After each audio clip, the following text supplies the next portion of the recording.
guys, I'm AH Designs and welcome back to my YouTube channel. So I'm working on a little bit of a surprise cosplay right now. I didn't mention in my announcements and update video that I was working on this costume, but that's because some things behind the scenes were still in the works. I am going to be testing the patterns made by NDLWRKshop, a group of cosplayers from Quebec area who are making custom patterns of certain characters. This is such an amazing thing for the cosplay community, I can't stress that enough. What they're doing is making cosplay very accessible even for people who are brand new to the hobby. All the patterns that they make are things that even someone who's never sewn before could follow along with. The first pattern series that they created was of characters from The Legend of Zelda Ocarina of Time, one of my favorite games, and also one of my favorite things to cosplay from. So they contacted me and offered me 2 of their patterns, and I decided to take them up on one of them so that I could test their patterns and give them feedback in case they need to update things. So I took them on and decided to do their Malon pattern, so the ranch girl from the Malon Ranch. So this video is by no means a tutorial, and that is because, well, they have a whole bunch of super in-depth tutorials over on their YouTube channel. So not only does the patterns come with a very detailed booklet on how to make the costumes, but there's also YouTube video tutorials for the more visual learners. I will say though that their booklets that come with the patterns you purchase are so incredibly detailed. Just take a look at how much information's here, even with photographs to help you along and diagrams. So visual learners can still follow the booklet and even use the YouTube videos as a resource for making these costumes. So yeah, I'm not doing a tutorial on using their patterns because they have that covered quite well, but I'm going to show you how I plan to make this costume, as I'm going to do a few things a little differently. That's the nice thing about patterns, and that is one of the things that they do encourage, is if you have a way that you want to make this costume using their patterns, go ahead. Something that I really want to show people as well is that not only do these patterns make things very accessible, but especially with a character like Malon, you do not have to break the bank in order to make a costume. And to show that, I'm going to be using actually pretty cheap fabrics. Most of this you can consider a scrap epic challenge, if you will. For example, I'm actually using a high quality old sheeting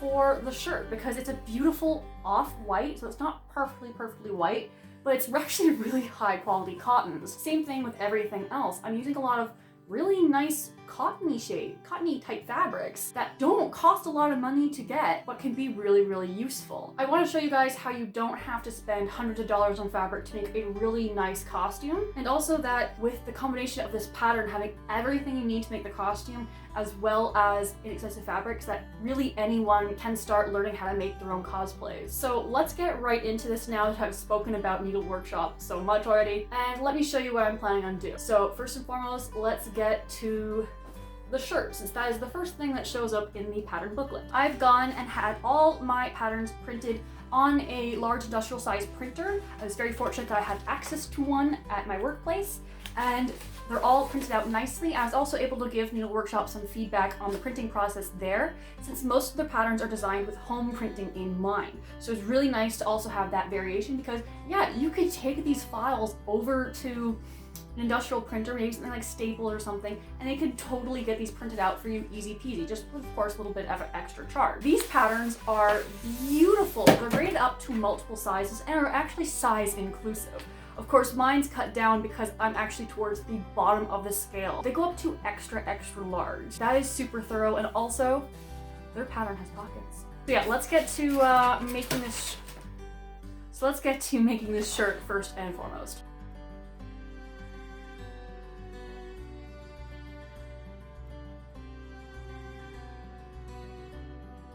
So I now have all the white shirt pieces all cut out and pressed out nicely. So now it's time to get the purple pieces all cut out for the details. These are the details right here. Once I go on the sleeve. So the fabric that I'm going to be using is this polyester based thing, but as you can see, it's pretty floppy and drapey, so I'm going to press some interfacing to the bottom of it first before I start cutting it out, which I'm going to have to do with an X-Acto knife because if you look at this little tiny shape. So yeah, I'm going to cut out with X-Actos, but first I need to press some interfacing to it because this will be a pain to actually attach like this as it is because it's just so floppy. So after I applied the interfacing, it was about actually getting the images or the shapes onto the fabric. So I just simply traced out the little piece that I had cut out. And then after that, it was a matter of cutting them all out, nice and quick and easy. and then hand basting them all into place. I did this because I didn't, of course, have Stitch Witchery or Heat and Bond on hand, otherwise I would have probably pressed that onto the other side instead of pressing on interfacing to make it stiffer, but I didn't have access to that and I'm trying to use things that I have on hand as much as possible. So I did it this way. I hand basted everything into place, which really helps keep it all in place when I'm actually trying to stitch it into place later on, so it makes this a lot easier. It takes a bit of time, but it ends up making everything really controlled and really nice.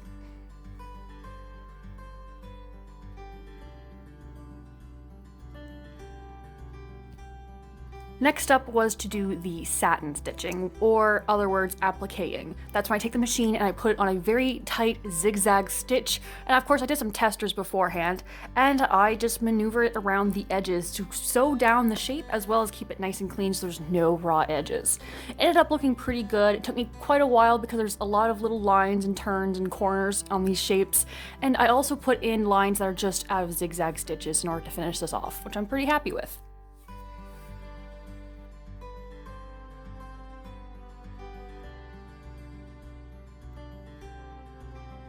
Okay, so all the symbols are now appliqued on, and I have some of the edges serged as per the instructions. So now it's actually time to just kind of assemble everything. But I do have to say, I haven't used my serger in so long that it took me a while to figure out the tension again. So that was an adventure, but eventually it went back to serging like normal. So that's great, and also my cat is crying, oh my gosh.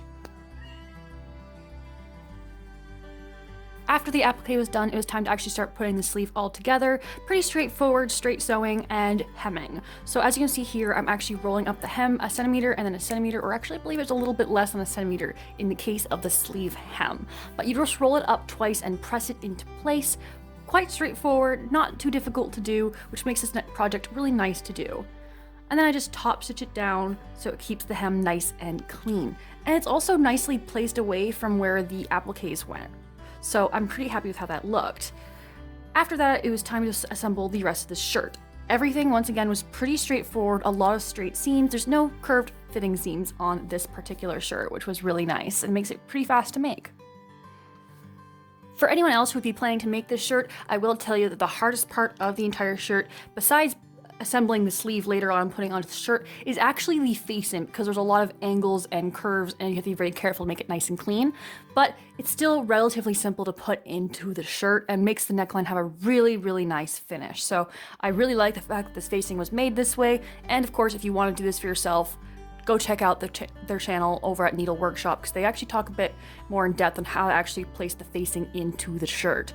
But it presses down easily once you clip all the corners, and it ends up looking really, really nice and makes the neckline look absolutely great when finished.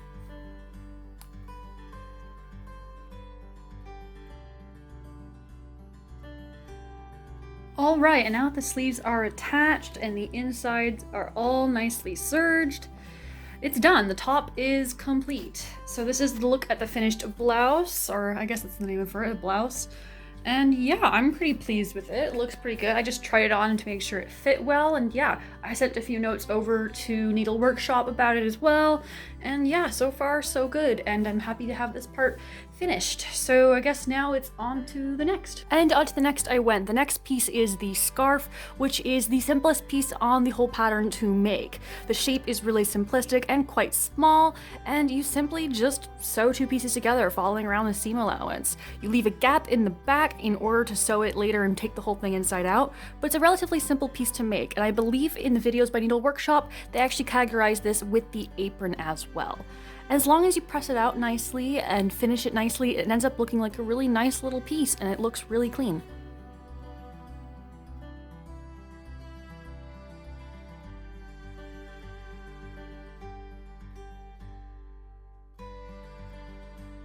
So I ended up hand stitching it in the back over here. And you're never really going to see the back. She does have long hair. But this actually, you know, it's starting to actually look like Malon a little bit. Especially with the sleeve detail and the scarf combined together. So yeah, this is looking pretty good. And I guess now I'm going to start working on the skirt. Yeah, I guess it's the next piece. The cutting of the skirt was relatively simple, except for my little distraction called Mr. King. He really likes my pattern weights, and I like using my pattern weights for big pieces like this instead of pinning. I just find a little handier. It's just something I like to do personally. It doesn't get little holes all over. But because of the beans in them, it does attract cats. So if you do happen to have a cat and using pattern weights like this, it's a cat's, yeah.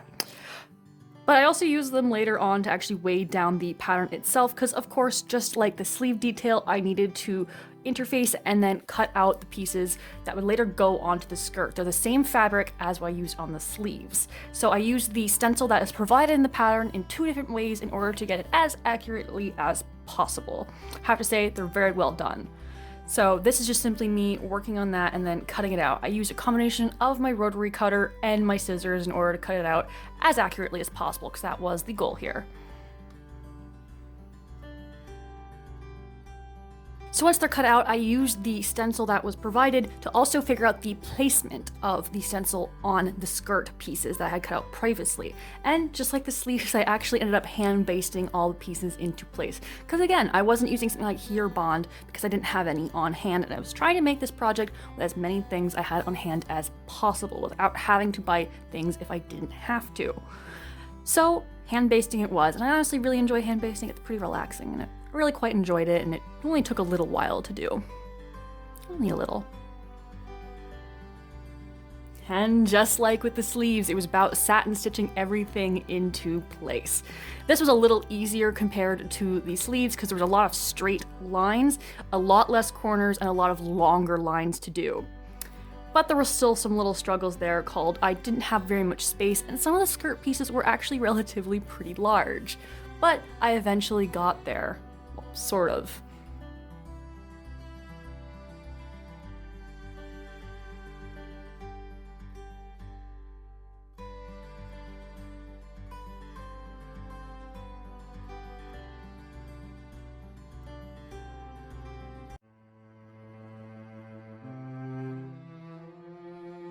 So I literally just emptied the spool completely, but I finished the last square on the bottom.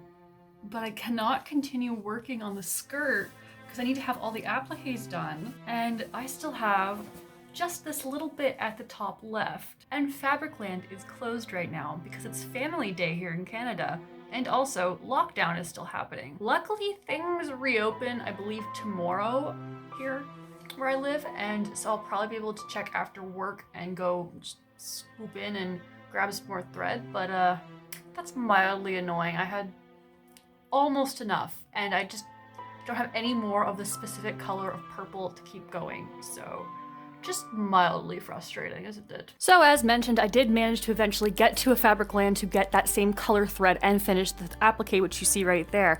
And then it was on to constructing the skirt and the pockets, because yes, this pattern does have pockets and I quite enjoy them. It was quite simple to put together the skirt. Again, a lot of straight lines besides the pocket, which of course you have to work around. I'm again not going to explain how to actually put in an inseam pocket like this, but they are so nice and handy because they're really, you can hardly really tell they're there, but it's really handy to have the space of a pocket to actually put things in. It's just so handy. And of course, I do think that this character would have pockets. She's a farm girl, should have things she could put in there. I think mostly horse treats, but you know how it works. But it was really nice that I was able to just put this skirt together relatively quickly and relatively nicely. I'm really happy with how the seams all look on this one.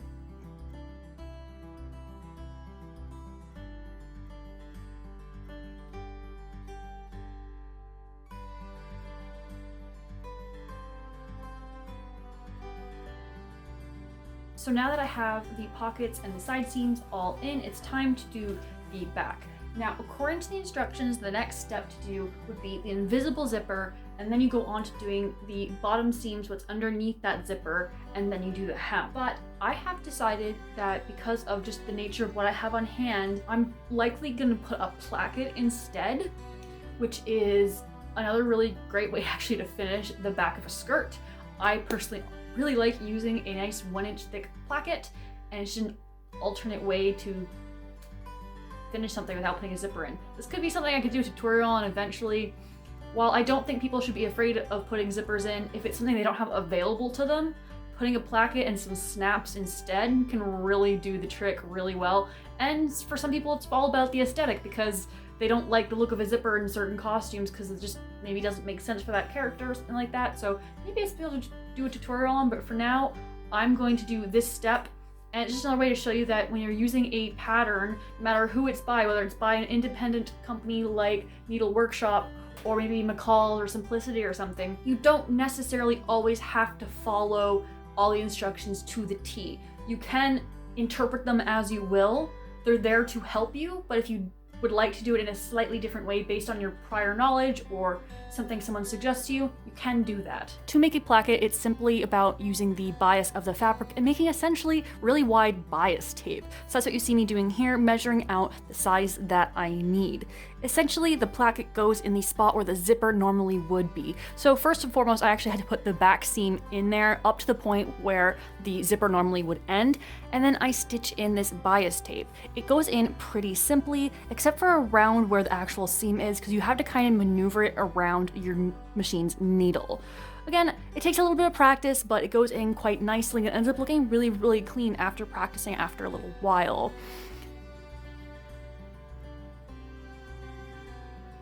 You can kind of see the construction of it a little bit here. The seam that you see going off the side of the screen is the actual center back seam, and where I'm actually pressing right now is where the zipper normally would be, that I have kind of sprawled open a little bit so I can press it nice and straight. That makes it a little easier to work with. And then this little area I'm folding over gets folded over once more and then top stitched down the back so you have a nice finished edge. So you don't see any of it, even though I serged it anyway, but it ends up giving it a nice finish, and you could also hand sew this to make it really nicely finished too.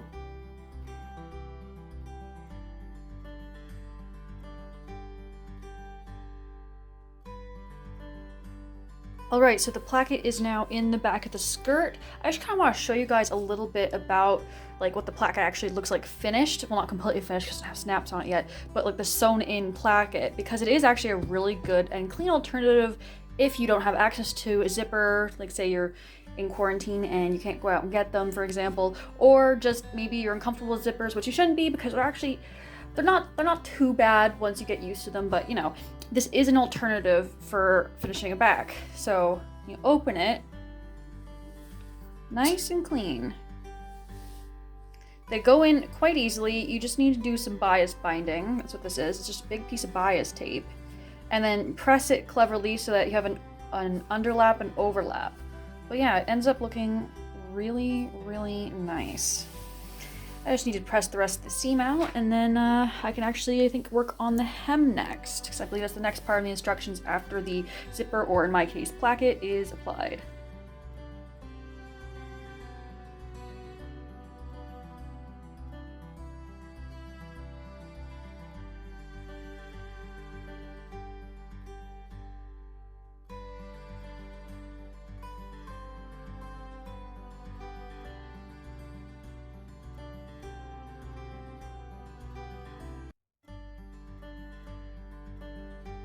Off camera, I've gone and prepared all my little belt loops. So this is the wrong side of them here, as you can see, and I have some markings which would be to put onto the skirt, which is currently sitting on this chair.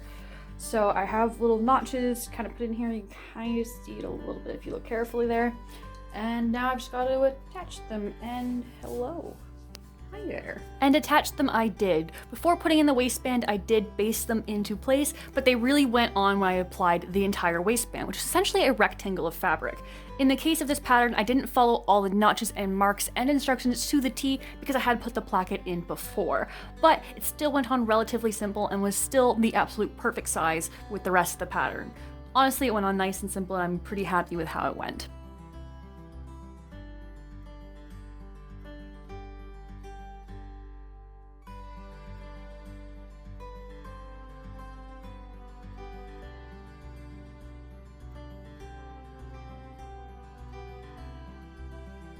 Last night I finished the skirt. It now has belt loops, waistband, everything's nice and finished. And on the back, not doing my mannequin right now, she's not adjusted properly, but I have snaps in place and the hook in the eyes. So next up is to work on the apron. And now we get to the final piece included in the pattern, which is the apron. The apron is also another really easy piece to make, like the scarf. It just has a hem, which I did my best to make it as nice and even as possible, since it is a very simple piece to sew. I wanted to make sure it was at least done well. So it's a matter of just top stitching the hem down, following the instructions in the amount of seam/hem allowance that is there. And then, like Needle Workshop, I decided I wanted to add a little extra oomph to the edges. They did a blanket stitch around theirs, but they spaced it a little differently, but I really liked the way it looked, so I decided to do one of my own. It gives the entire apron a little bit more of like a homemade country look, which is really appropriate for Malon since she is living on a ranch, and it kind of made it look really, really nice and gives the skirt a little bit more of an effect, you know? It makes it look a little bit more realistic, dynamic. You know, I just kind of really liked how it looked. So I did that first and foremost, and then it was time to start painting. Now, I did the painting using the stencil provided that fits perfectly on the actual finished skirt. And I did this using some acrylic paints, because acrylic paints are usually really bad at making your fabric stiff, but in the case of the apron, that doesn't really matter because it's an apron. It doesn't have drape, it just sits nice and flat, and it actually helped it sit flatter than it was before I actually put the paint on it. So I kind of used some like dry brush like techniques. I wanted the paint to look a little kind of like faded, so it looked like it was like used and old, and I think it got that effect quite nicely.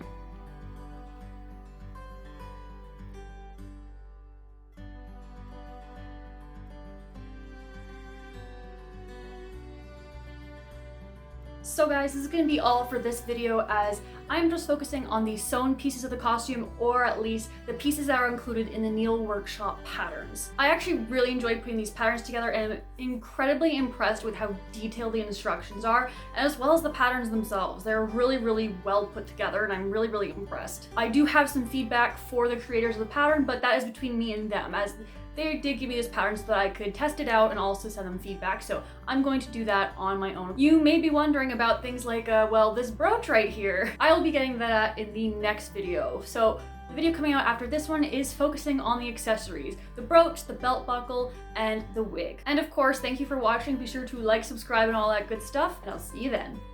Bye!